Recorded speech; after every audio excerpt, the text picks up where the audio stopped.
Welcome to another movie plot. It begins in 1979 at a villa in Palermo, Italy, with the crime lord Devlin being thwarted by a secret agent disguised as the supermodel Bo Derek. He flees from capture and escapes via a wingsuit with all the evidence needed to put the criminal behind bars. A descendant of a centuries-old bloodline of supernatural spies, Fabbrizio decides to never tell his son their family secret in hopes that he'll have a normal life. 23 years later and now living above a large Italian restaurant in America, Fabbrizio's now adult son Pistachio has grown up with a love for disguises but without the knowledge of why. He works in the restaurant with his mother and naturally wants to marry a woman just like her, but his nerdy demeanor makes him unattractive to local woman Sofia, who he pursues for obvious reasons. His only friend's a young boy who stacks it out front of the restaurant, but is not easily cheered up by Pistachio's impersonation of Shrek. Why don't you get away from me, donkey? He has an affinity for Pistachio's dog Sweetness and introduces himself as Barney, when Pest remembers he's late for work as a waiter alongside his bully of a co-worker Rex. Despite working for Pest's father, he trips him over spilling spaghetti all over a group of customers. After topping them off with some Parmigiana, Pistachio's moved to another section of the restaurant where he begins to have a mental episode. Due to repressing his family's heritage, he has a tendency to mock people with impersonations seemingly at random. Later in the night, Pistachio's heartbroken when he comes across the woman whose backside he wanted, slumming it with Rex in an alley. Meanwhile, Fabbrizio and his wife are kidnapped by the cigar-toting Devlin, having just been released from prison. After being taken to his lair, the villain threatens Fabbrizio's unnamed wife with hidden agents around a phony kitchen, as she's been brainwashed with psychedelic kettle corn into believing she's back home. His entire plan's to force Fabbrizio to use his talents for disguise and steal legendary artifacts from around the world. While disguised as track star Michael Johnson, he steals the Constitution of the United States, then as actor and former Governor Jesse Ventura he swipes the Liberty Bell. The final historic artifact that we see him dressed up as Jessica Simpson to steals the Apollo 11 lunar module. With a running gag throughout the whole process of Devlin's evil laughs being cut short by him uncontrollably farting. Pistachio finds the house ransacked before being visited by his unnamed grandfather. He invites himself in, and after a very large meatball, he reveals that he's also a master of disguise by imitating a maid flawlessly in both looks and voice.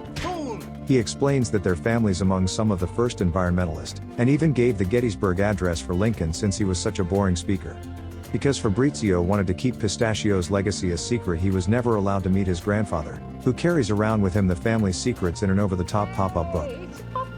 The master of disguise gets Pistachio to take him to the attic, which contains an antique that the grandson's never been allowed to touch, as it activates a Rube Goldberg machine, unveiling the retired agent's base of operations, a large room of various gadgets that Grandpa calls the secret agent's nest. The master begins to teach Pistachio the art of a good disguise, which he's initially horrible at and shows nothing of his father's grace. Eventually he gets the basics down and channels a snake charmer along with an accent to go with it. Open sesame! Open sesame! And even garners the love of a cobra who enjoys cheese. As for combat, Grandpa teaches Pistachio the family tradition of the slap on a practice dummy, which he says are superior to punches for whatever reason. Next on the agenda is casting for an assistant to help with locating the missing family members. The two hear Barney eating pavement outside and check on him, to be met by the boy's attractive single mother Jennifer, who's coincidentally looking for work. They interview the candidate, who isn't even told what an assistant to a master of disguise entails, and decide that she's the perfect choice for the role despite not having the waistline that plows through signage. Grandpa hands over a nest in a box and the Disguisey ball of knowledge, which he says Pistachio will know what to do with when the time comes, then leaves the two to solve the case alone for whatever reason. While searching the alley where Pistachio's father was kidnapped, Jen finds one of Bowman's cigars, which is emblazoned with the symbol of the famous Turtle Club. To get inside, Pistachio disguises himself as a literal turtle, so Jennifer's forced to work her magic by flirting with the bouncer to gain access. They learn Devlin's name from his cigar maker but don't manage to get an address due to Pistachio lashing out in a moment of turtle rage. He takes it out on a man picking on him when he snaps his nose off and spits it back in his face. After the party, Pistachio drops Jen home and calls her love cakes by accident, as it's something he would call Sophia. He quickly changes subject by giving her knee pads for Barney for when he skateboards around the street. The next day, Pistachio meets Jennifer's insecure boyfriend Trent, who threatens him the moment they're alone for moving in on his girl. Pistachio begins uncontrollably copying everything Trent says and starting a fight, but the master of disguise is still unable to win a conflict and needs saving by an approaching Barney. The kid's despised by the mother's boyfriend, while Pistachio shows him encouragement and is saved from an even further beating when Jennifer returns. Researching Devlin, Jen discovers that he'll be at a memorabilia fair the next day. So the two attend with a portable nest to garner the eyes of the antiques dealer, and Pistachio enters disguised as an art dealer named Gammy Num Num. Devlin just ignores him the whole time and invites the much more attractive Jennifer to a party at his mansion. Jen finally brings it up to Pistachio that she's not comfortable being his assistant if it means dating weird older men. Luckily for the master of disguise, the pop-up code states that from time to time she may be required. With that sorted, Jennifer enters the party as herself and looks around Devlin's mansion for evidence, while Pistachio goes disguised as a bootleg Scarface to distract Devlin with the shrunken head of a tribal chieftain.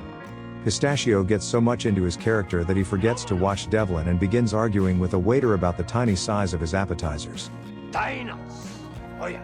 When Pistachio begins to draw attention to himself dancing on stage, Jennifer's forced by Devlin to abandon the search and he sends men to kill the intruder.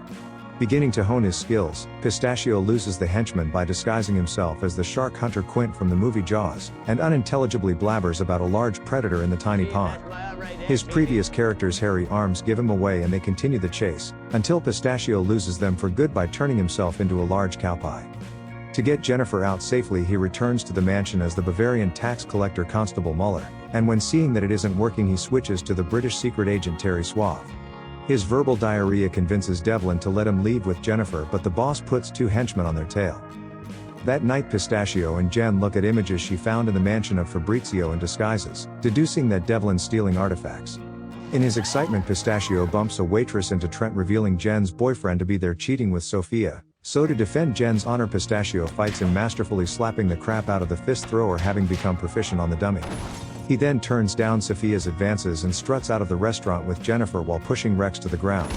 Pistachio takes Jen home, so impressed with his performance she kisses him, leaving the master of disguise lovestruck. Later that night Pistachio confers with his grandfather through the use of the orb like he's Mufasa in the sky. When Barney approaches with one of Devlin's cigar butts as evidence that his mother's just been kidnapped. After devising a plan, Pistachio breaks into Devlin's house to rescue Jennifer disguised as a large cherry pie, unable to be grabbed and with the ability to shoot cherries at high velocity from his mouth. We see Devlin's meeting with an executive about his plan to glue a mask of his face onto Fabbrizio and fake his own death. He begins an auction on the website Black Mark eBay for the national treasures with a chained-up Jennifer on stage. Pistachio's new disguise is ruined by his failure to remove the cherry boots, and a fight begins with Devlin's army of ninjas on the offensive. Only using slaps instead of punches, Pest defeats the ninjas with high-flying maneuvers, having fully unlocked his potential. He frees Jennifer, so Devlin gets desperate and sends one of his agents to kill Mama, but she's fully lucid and easily defeats her attacker, having stopped eating the kettle corn.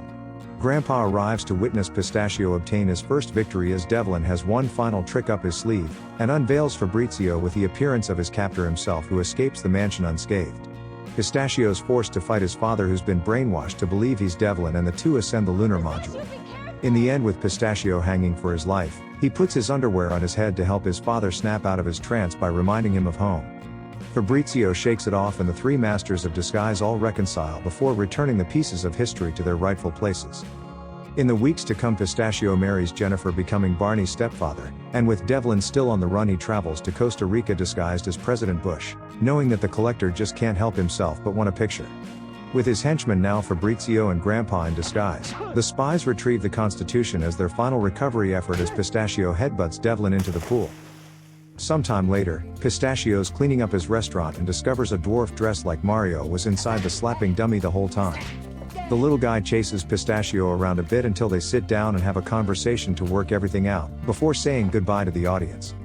An after-credits scene shows that the evil genius also tried to use Pistachio's weakness against him before sending out the ninjas, but the strong-willed man was too mentally fortified to succumb. And the movie ends.